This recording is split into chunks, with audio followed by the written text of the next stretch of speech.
지방은 탄수화물 없으면 분해가 안 돼요. 다이어트를 한다라고 하시면은 기본 탄수화물 줄이고 운동을 하게 되는데 일시적으로 효과가 볼 수 있겠지만 그게 지방이 빠지는 게 아니라 탄수화물이 빠지고 수분이 빠지고 단백질이 빠지고 체중이 감량이 되는 거예요. 그러다 보니까 요요가 올 수밖에 없다. 지난 시간에 당뇨에 이어서 비만, 다이어트에 대해서 이야기를 해보려고 하는데요. 처음 말씀드렸던 것처럼 대사증후군이라고 해서 뭐 당뇨, 비만, 고혈압, 고지혈증 이 네 가지가 있는데 어떤 것들이 먼저 나타나는지는 사람마다 달라요. 오늘은 이제 비만에 대해서 이야기를 해보려고 합니다. 이번 제목이 안정된 혈당이 만드는 건강한 체중입니다. 그리고 부제로 건강하게 살을 빼고 건강하게 살을 찌는 방법에 대해서도 이야기를 해보려고 해요. 건강하게 빼는 방법도 말씀을 드릴 거고 또 뒤에서는 IBM을 하시면서 살이 너무 많이 빠져서 걱정이다, 고민이다 하는 분들도 간혹 계세요. 근데 그 부분도 조금 더 정확하게 짚고 넘어갈 될 부분들이 있기 때문에 그 부분도 뒤에서 자세하게 말씀을 드리도록 하겠습니다. 우선 지난 시간에 당뇨에 대해서 말씀을 드렸었는데 당뇨에 대해서도 좀 간단하게 복습 차원에서 말씀을 드리고 넘어가 볼게요. 첫 번째로는 여기 건강기능식품 생각보다 많이 의존하시는 분들이 많으시다. 건강기능식품이 흔히 아시는 베르베린부터 해서 돼지 감자, 여주, 칡 굉장히 많은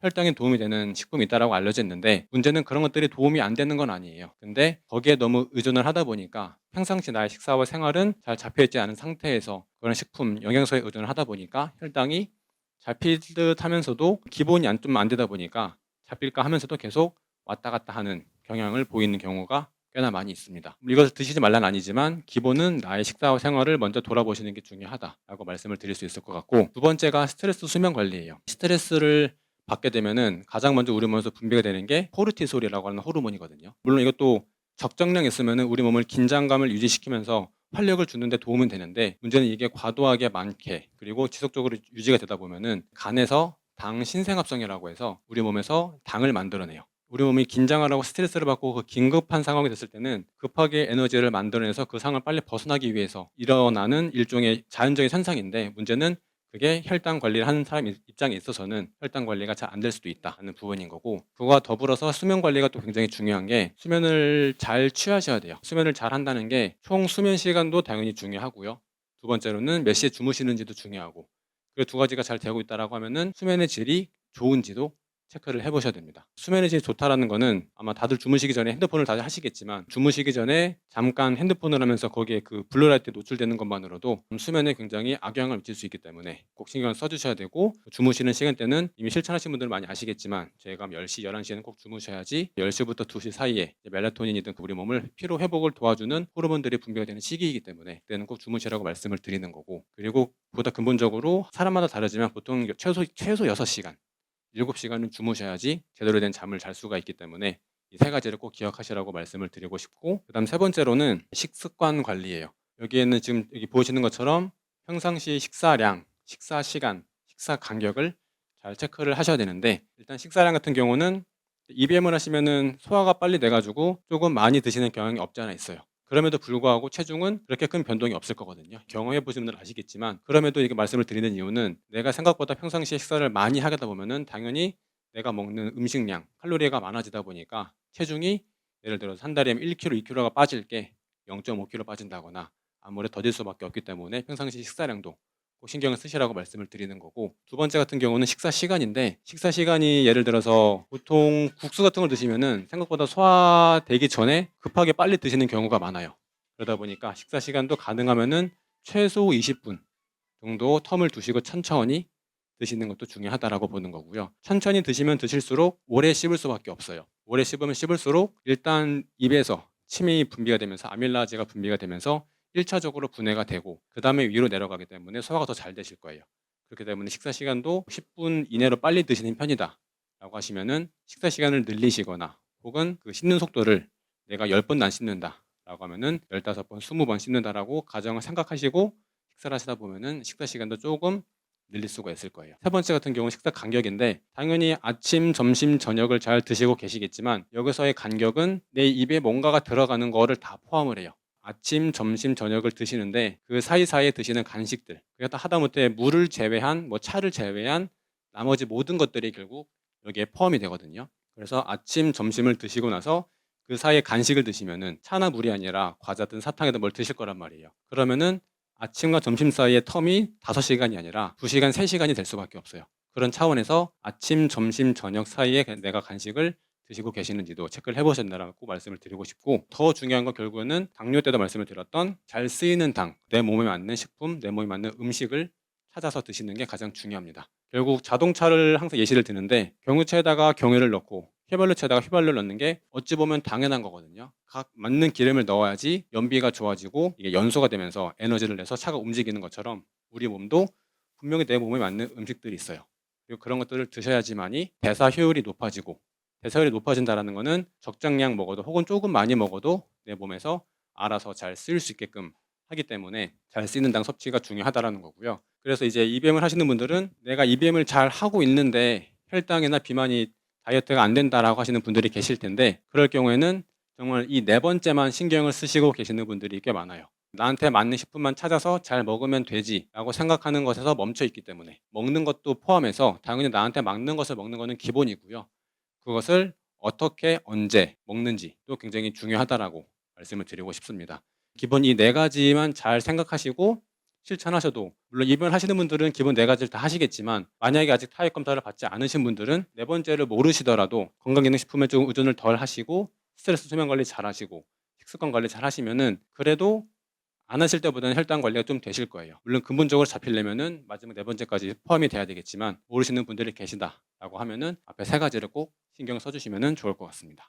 이제 본격적으로 그 다이어트에 대해서 좀 이야기를 해볼 텐데요. 비만에 대해서 인바디를 보시고 왼쪽이랑 오른쪽이랑 더 좋은 결과다라고 생각을 하실까요? 점수도 84점으로 똑같고요. 그리고 체중도 왼쪽은 68, 오른쪽은 66. 골격근량도 왼쪽은 32, 오른쪽은 33. 체지방량이 왼쪽이 조금 많기는 해요. 11kg고 오른쪽이 6.9. 부지방도 왼쪽이 0.83이고 오른쪽이 0.75고. 이 결과들을 봤을 때 어떤 결과치가 더 좋을지 한번 생각을 해보시면 좋은데, 이 결과를 보여드린 이유는 다이어트를 하시는 분들은 대개가 일단은 가장 먼저 보는 검사 결과가 이 인바디 결과예요. 제가 말씀을 드리고 싶은 거는 다이어트를 하실 때 있어서 단순히 인바디도 중요하지만 인바디가 전부가 아니다라는 걸 말씀드리고 싶어서 이 그래프를 가져왔고, 여기에 대한 자세한 내용은 강의 중간에 자세하게 말씀을 드릴 거니까 어떤 게 더 좋을지 강의를 들으시면서 한번 계속 생각해 보시면 좋을 것 같습니다. 일단 이 둘 중에 한 분은 매 끼니를 샐러드 잘 챙겨 드시고 현미밥 챙겨 드시고 하루에 2시간 이상 운동을 하시는 분이시고요.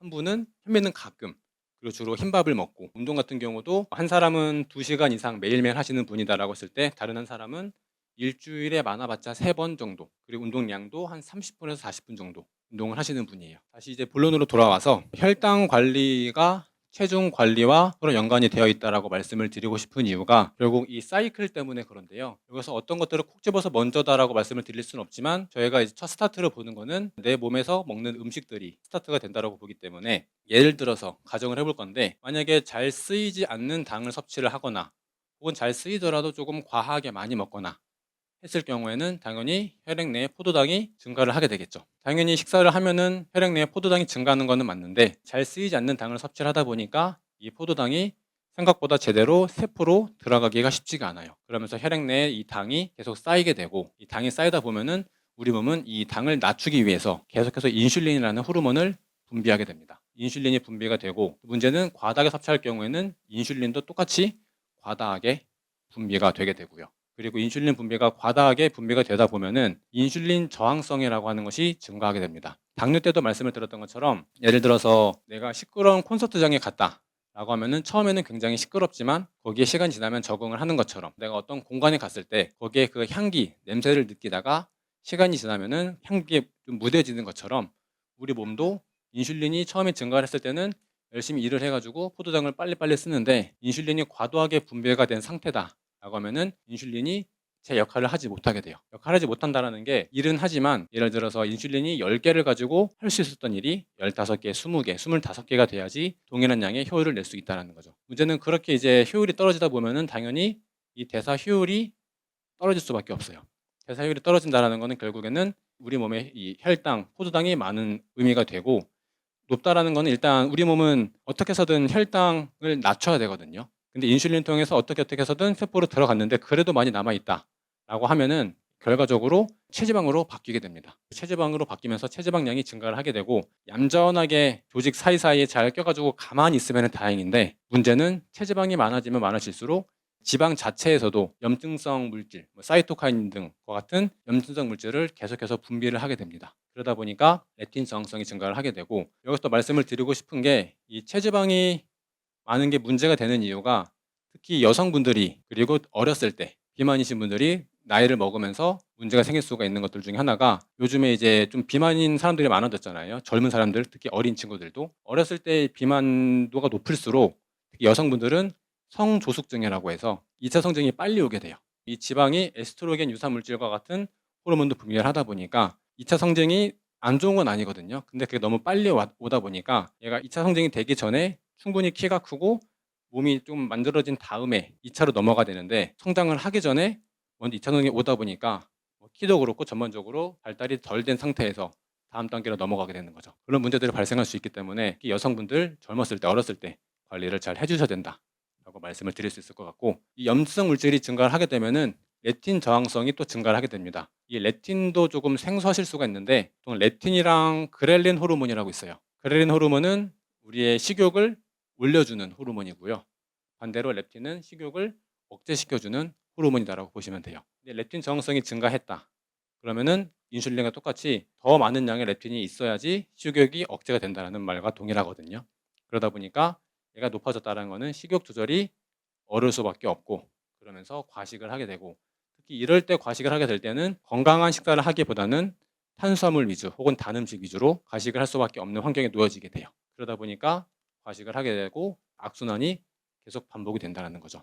그러다 보니까 이 비만 단순하게 생각했을 때 그냥 덜 먹고 운동을 더 하면 되지라고 생각하는 것도 물론 그것도 맞는 말이긴 한데요. 100% 그렇게 할 수는 또 없고 그렇기 때문에 저희가 꼭 혈당 관리를 잘 하셔야지 체중 관리도 스무스하게 이어질 수 있다라고 이해를 하시면 좋을 것 같습니다.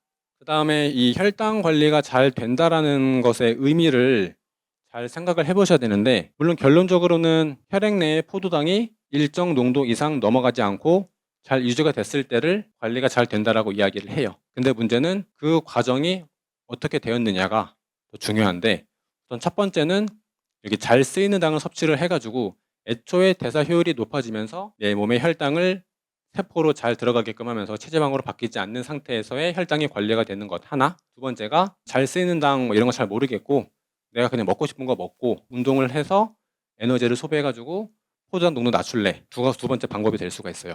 일반적으로는 첫 번째보다는 두 번째를 더 선호하실 거예요. 왜냐면은 내가 먹고 싶은 게 굉장히 많고 살아가면서 맛있는 음식들이 굉장히 많으니까요. 근데 문제는 물론 그렇게 해가지고도 혈당 관리, 체중 관리가 될 수 있어요. 일정 수준까지는. 근데 그게 이제 뭐 10대, 20대, 30대는 유지가 되겠지만 40, 50, 60 넘어가면서 운동을 젊었을 때랑 비교했을 때 비슷한 운동량을 유지할 수 있다? 라고 하면은 그렇게 할 수 있을까요? 거의 못해요. 근데 식사 같은 경우는 내가 처음에 잡기 힘들지만 처음에 잘 잡아놓고 거기에 이게 적응을 하다 보면은 처음에 힘들지만 그게 10대, 20대 때 잘 잡아놓으면은 30, 40, 50이 돼도 식사하는 거는 크게 어렵지가 않아요. 물론 저희는 당연히 100% 지켜라고 말씀을 드리고 싶지만 아마 실천하시는 분들은 되게 느끼시는 게 아마 80%, 90% 혹은 뭐 70% 하시는 분들도 계실 거고요. 그러다 보니까 저희는 기본적으로 나한테 맞는 음식을 찾아서 잘 드시라고 말씀을 드리고 가끔 반칙을 하시더라도 기본 내가 잘 하고 계시면은 몸에서 더 반응을 주기 때문에 다시 돌아올 가능성이 높고요. 그렇기 때문에 꼭 잘 쓰이는 당 섭취 물론 첫 번째랑 두 번째를 동시에 같이 하시면 가장 좋아요. 근데 저희가 우선순위를 두는 거는 이 잘 쓰이는 당, 내 몸에 맞는 음식을 찾아서 먹는 게 일단 우선순위다. 이해를 하시면은 좋을 것 같습니다. 그 다음에 체중을 뺀다라는 의미를 정확하게 아셔야 되는데 이 체지방이 마음 같아서는 지방을 그냥 쏙 빼가지고 밖으로 빼내면 좋을 것 같은데 우리 몸에서는 아시지만 그렇게는 되지가 않아요. 결국 체중을 뺀다라는 거는 체지방이 분해가 돼서 에너지화 돼가지고 뛰기 때문에 없어진다는 의미고 결국 그렇게 되기 위해서는 체지방도 일련의 대사 과정을 거치게 되는데 그 과정에서 꽤나 많은 기본 에너지가 들어가고요. 그리고 영양소도 꽤 필요합니다. 탄수화물이 될 수도 있고요. 뭐 카르니틴부터 꽤나 많은 영양소가 거기 적절하게 들어가야지 체지방이 잘 분해가 돼가지고 원하시는 체지방 감량이 된다라고 보시는 게 맞아요. 아쉽게도 체지방보다 단백질이 더 빨리 분해가 되는 것은 사실입니다. 그 이유가 물론 여러 가지가 있겠지만 하나하나 말씀을 드리면은 첫 번째로 지방은 아까 말씀드렸던 것처럼 포도당, 탄수화물이 없으면은 에너지로 잘 쓰일 수가 없어요. 그 이유가 여기 크랩 사이클이라고 이 TCA 회로라고 하는 복잡해요. 간단히 생각하면은 얘를 잘 돌아서 에너지로 만들어야 되는데 이때 필요한 것 중에 하나가 이 옥살로 아세트산, 얘가 탄수화물에서 와요.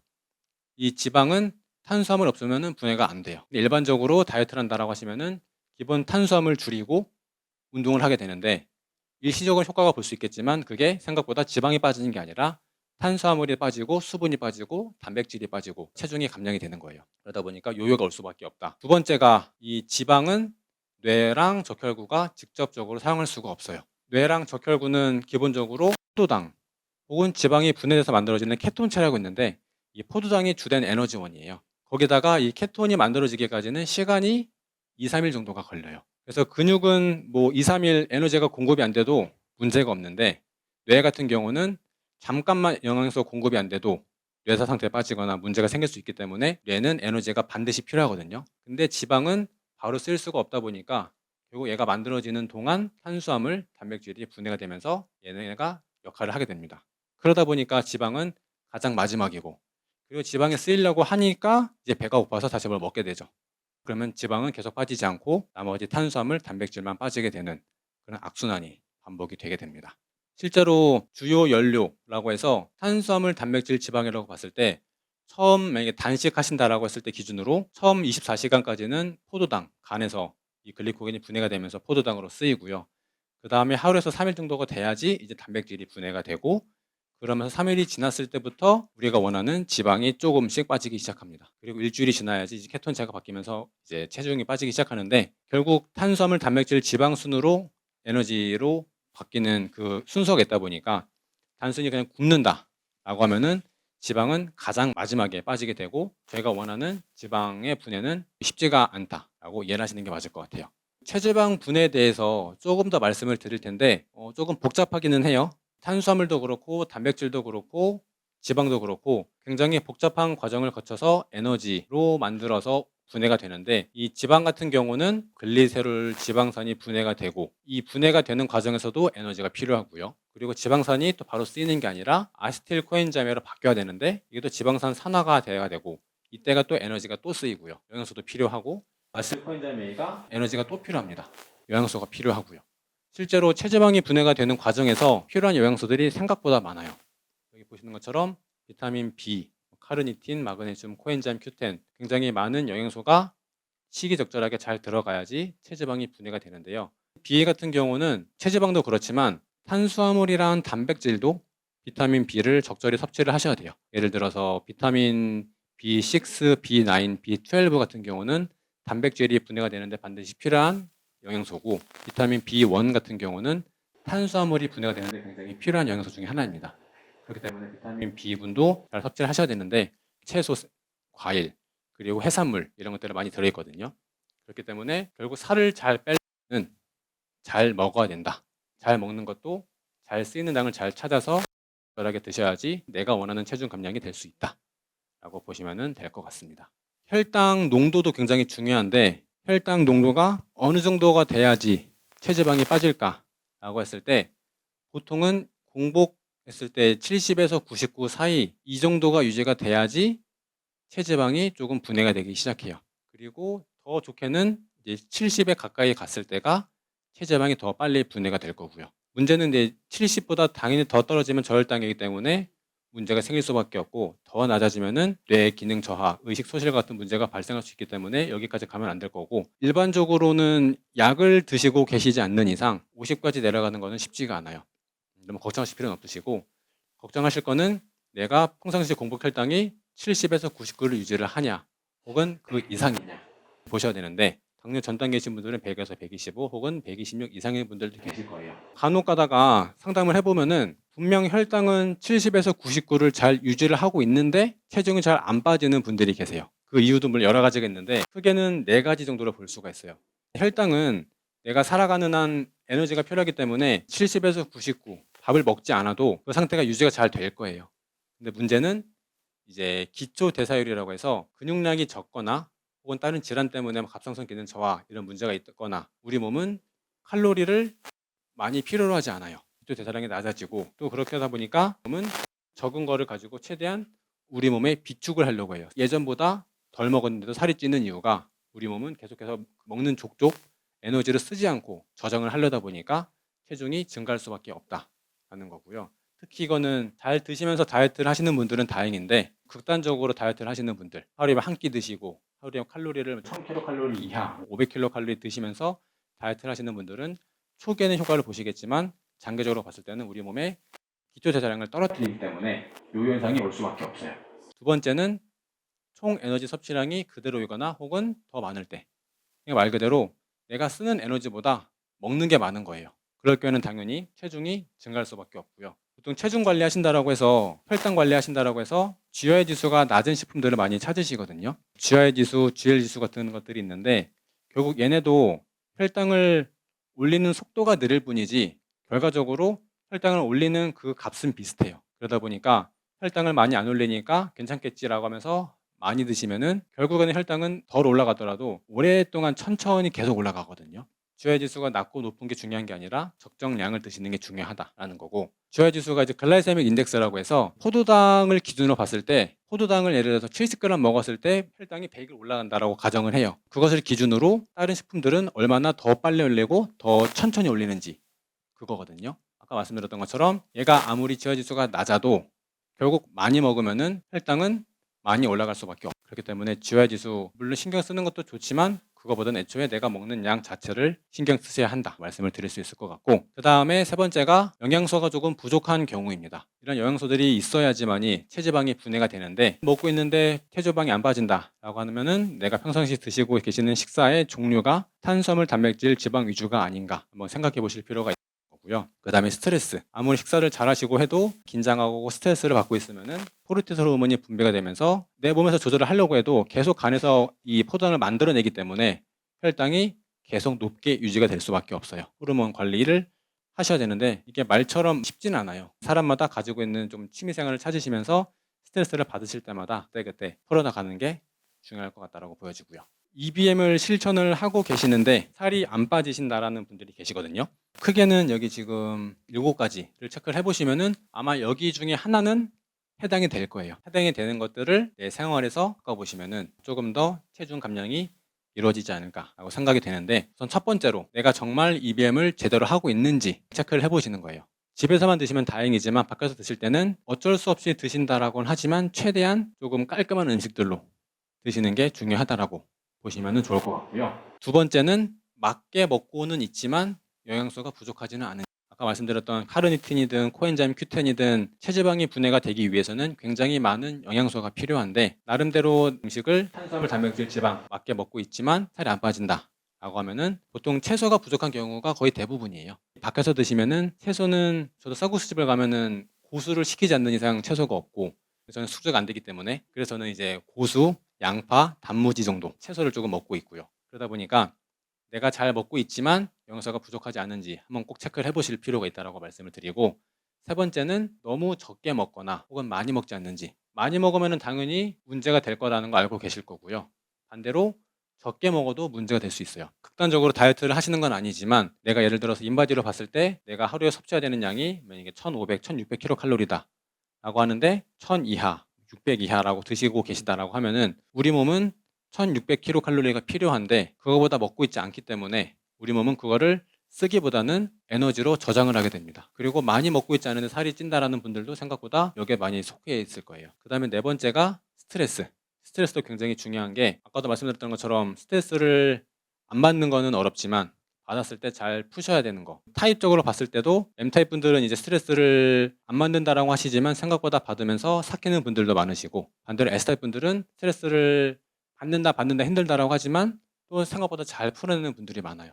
타입적인 기질적인 차이긴 하지만 스트레스도 내가 평상시에 잘 해소를 하고 있는지 한 번 더 체크를 해보실 필요가 있다라고 말씀을 드리고 그 다음에 잠을 제대로 자고 있지 않은지 이 부분 아까 처음 말씀드렸던 수면 시간, 취침 시간, 수면의 질 이 세 가지를 꼭 신경을 쓰시는 게 좋을 것 같고요. 그 다음에 여섯 번째가 활동량이 적어서 혹은 기초 대사량이 낮지 않은지 본인의 식사 그리고 생활 패턴을 잘 생각해 보시면은 내가 활동량이 많은지 적은지는 말씀을 드리지 않아도 아마 다 머릿속으로 알고 계실 거예요. 뭐 예를 들어서 하루에 뭐 30분, 1시간을 걷는지 안 걷는지부터 해서 계산해 보시면은 생각보다 요즘에 엘리베이터, 에스컬레이터 굉장히 편리한 기기들이 많아지고 있는 만큼 걷는 횟수가 많이 줄어들거든요. 그렇기 때문에 활동량이 내가 많은지 적은지 꼭 체크를 해 보실 필요가 있다. 그다음 마지막으로 간식 섭취. 이거는 아까 처음 말씀드렸던 거랑 같은 거지만 아침, 점심, 저녁 사이에 내가 또 뭘 먹고 있지 않은지. 혹시 여기서 정말 자신감 있게 '나는 딱 아침, 점심, 저녁만 먹어요.'라는 분들이 계실까요? 그래서 이번 기회를 통해서 아침, 점심, 저녁 사이에는 가급적이면은 뭘 드시지 않는 게 좋고 다음 끼니를 먹기 전에 내 몸속에서 배고픔의 소리, 꼬르륵 소리가 나는지를 오늘은 돌아가셔 가지고 체크를 해 보시면 좋을 것 같아요. 그 소리를 느껴야지만이 내 몸이 비로소 소화가 다 되고 내 몸이 쉬는 시간이고 그때부터 이제 내 몸에 쌓여 있던 체지방들을 분해를 하는 시간이에요. 그래서 그 부분들을 꼭 신경을 써 주시면은 좋을 것 같고요. 아까 반대로 말씀하셨던 "살이 너무 많이 빠져서 고민이다." 분들도 계실 거예요. 한번 잘 생각을 해 보셔야 되는 게 본인만의 생각일 수가 있어요. 본인만의 생각이라는 게 여기 뭐 브로카우 지수부터 해서 뭐 BMI 기반해 가지고 본인의 적정 체중 몸무게를 재는 이 공식이 있어요. 자, 핸드폰을 꺼내셔 가지고 본인의 키에서 100을 빼고 여성분들은 0.85를 한번 곱해 보시겠어요? 물론 이게 브로카랑 BMI랑 조금 결과가 살짝 다르기는 해요. 한 1-2kg 차이가 있는데 그거는 감안하더라도 일단 가장 간편한 게 브로카 지수니까 말씀드렸던 대로 키에서 100을 빼고 남성분들은 0.9, 여성분들은 0.85를 한번 곱해 보세요. 여기서 이제 보통 적정 체중을 기준으로 플러스 10%, 마이너스 10%까지는 크게 문제가 없어요. 더 좋은 거는 마이너스 10% 혹은 마이너스 5% 정도가 우리 몸에서 봤을 때는 가장 이상적인 체중이기는 하거든요. 그래서 이 몸무게를 한번 잘 기억을 해 주시고 제가 말씀을 드리는 이유가 저도 어렸을 때 3살부터 제가 태어나고 나서 앞서님이 3살 때부터 하셨으니까 3살, 4살부터 이제 이갱을 시작을 했고요. 그러다 보니까 항상 체중은 성인이 돼서 키가 170, 70을 왔다 갔다 하는데 그때 몸무게가 60, 59를 왔다 갔다 했어요. 적정 체중을 재보면은 제 적정 체중이 64, 65거든요. 그래서 거기서 마이너스 10%에 해당하는 거기 때문에 영양적으로 봤을 때는 문제는 없어요. 그 외향적인 걸로 조금 하고 싶다 보니까 나름대로 운동을 하면서 여러 가지 테스트를 많이 해봤어요. 운동하면서 많이 먹으면서 살을 찌웠을 때가 가장 많이 나갔을 때가 71.9였어요. 그래서 물론 이것도 인바디상으로 적정 체중에서 플러스 10 했을 때 마지노선이기는 한데 문제는 체지방량이 11, 12까지 올라가고 몸이 조금 무거워지고 둔해지는 느낌이 조금 들더라고요. 다시 조금 식사량을 조금 줄이고 운동은 그대로 하고. 그래서 제가 이것을 보여드리는 이유는 일단 너무 체중이 빠져서 걱정이시다라는 분들 아까 그 공식을 가지고 대입해 보시고 만약에 그 적정 체중을 넘어간다 그러면은 너무 살이 빠져서 고민이 아니라 기뻐하셔야 되는 상황인 거예요. 그렇게 이해를 해주시고 그리고 만약에 내가 살을 혹은 뭐 찌우고 싶으신 분들이 계시다라고 하면은 제가 경험상 권해드릴 수 있는 그 몸무게의 마지노선은 플러스 5% 정도. 예를 들어서 내가 만약에 적정 체중이 50이다라고 하면은 55 정도가 내 몸에 크게 부담이 되지 않는 선에서 체중을 증가하고 그리고 또 지속할 수 있는 몸무게다라고 보시는 게 맞을 것 같아요. 그다음에 다이어트 해서 뭐 체중 감량하는 것도 있지만 열심히 운동을 해서 살을 찌우고 싶으신 분들도 계시는데 주변에 보면은 열심히 운동을 하면 할수록 좀 과하게 할수록 피부가 안 좋아지는 분들이 꽤 많거든요. 그 이유가 보통 열심히 운동을 하시는 분들을 보면은 운동도 운동이지만 뭔가를 계속 먹습니다. 쉐이크를 아침, 점심, 저녁은 기본이고 그 끼니만 먹으면 좋지만 그 끼니만 먹기에는 내가 하고 싶은 그 운동량이나 거기에 충족이 안 되기 때문에 3끼를 5끼, 6끼로 나눠서 계속 먹고 그리고 하다못해 저녁에 주무시기 전에도 뭘 먹고 주무세요. 뭐 근육을 키우고 몸집을 키우고 하는 데는 효과는 있겠지만 우리 몸에서 봤을 때는 굉장히 안 좋은 습관이라는 거죠. 계속 먹는다라는 거는 처음 보여드렸던 것처럼 우리 몸에 음식이 계속 들어오고 포도당이 계속해서 쌓여 있는 상태고 그만큼 인슐린이 계속해서 분비가 되고 있는 상황이고요. 문제는 인슐린이 분비가 되는 걸로 끝나면 다행인데 인슐린에서 이 IGF-1이라고 하는 인슐린 유사 형상인자가 같이 분비가 돼요. 분비가 되게 되면은 피지선의 크기를 키우고 피지 분비를 촉진하고 그러면서 여드름이 유발이 된다는 거죠. 두 번째는 인슐린 저항성이 증가를 하면 할수록 체내 염증 반응이 높아지게 됩니다. 아까 그 처음에 그 인바디 그 두 가지 비교해 드렸던 거 그분도 보여드릴 텐데 염증이 꽤나 높아요. 염증 반응이 높아지기 때문에 피부 장벽에 손상이 되고 홍조, 트러블, 각질 이런 문제가 발생을 한다는 거죠. 그다음 세 번째가 혈당이 높다라는 거는 그만큼 혈액 내에 포도당이 많다라는 거고 포도당이 많을수록 우리 몸에서 그 혈액 내에서 이 포도당과 단백질이 결합을 하게 돼요. 결합을 하면서 이 AGS라고 하는 당화 산물이 만들어지는데 얘가 콜라겐을 손상시키고 피부 탄력을 떨어뜨리고 노화를 촉진하게 되는 부작용을 야기한다는 거죠. 그러다 보니까 피부가 칙칙해지고 탄력이 떨어지고 하는 문제가 생길 수가 있다라는 겁니다. 운동을 하시는 것도 좋지만 너무 과하지 않는 선에서 내가 그냥 나중에 나이를 먹어서도 유지할 수 있는 정도의 운동 강도, 횟수로 하시는 게 몸에 부담 없이 그리고 지속 가능한 운동법이다라고 보시면 좋을 것 같습니다. 다시 처음 화면인데요. 인바디가 전부가 아닌 이유에 대해서 다시 한번 말씀을 드릴 텐데 사실은 이게 왼쪽이 저희 회원님 중에 한 분이시고 연세가 60대이신 분이에요. 저의 인바디 결과이긴 합니다. 체지방량도 조금 많이 나가고 그래도 60대에 이 정도 몸을 유지하려면 평상시 운동을 꽤나 하신 분이시거든요. 그렇기 때문에 외형적으로 봤을 때는 전혀 문제가 없으세요. 이 혈액 검사를 보면은 이분이 당원색소가 9.0, 그리고 공복혈당이 180, 중성지방이 186, 그리고 염증 수치가 0.17. 저희가 보통 0.03 정도를 보통이다라고 봤을 때 거의 한 6배 가까이 되는 염증 수치를 갖고 있는 거죠. 이분도 나름 관리를 하신다라고 아까 처음 말씀드렸던 것처럼 샐러드 몇 끼니 챙겨 드시고요. S타입이신데 현미를 매 끼니마다 흰밥 대신에 현미를 챙겨 드시고 그리고 운동도 하루에 2시간 이상 운동을 하시고요. 그렇게 하다 보니까 이 인바디상으로는 매우 건강한 몸인데 속을 들여다보니까 여러 문제가 있다는 거죠. 그래서 여기서 말씀을 드리는 인바디가 전부가 아니다라고 말씀을 드리는 이유가 그냥 외형적으로 살을 빼고 혹은 살을 찌우기 위해서 하는 식사, 생활, 행동들이 외형적으로는 좋아 보일 수 있겠지만 이 혈액 검사상으로 봤을 때는 오히려 안 좋을 수도 있다는 겁니다.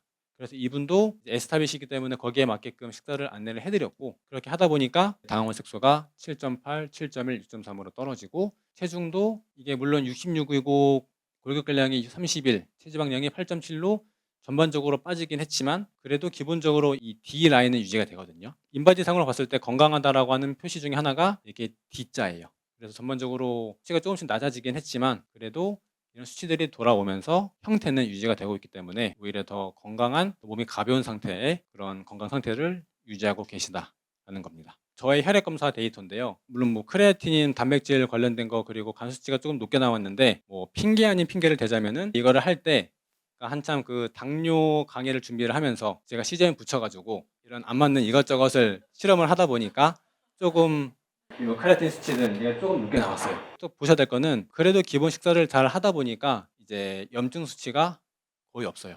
다시 정리를 해서 말씀을 드리면은 다이어트, 체중을 빼는 것도 좋고요.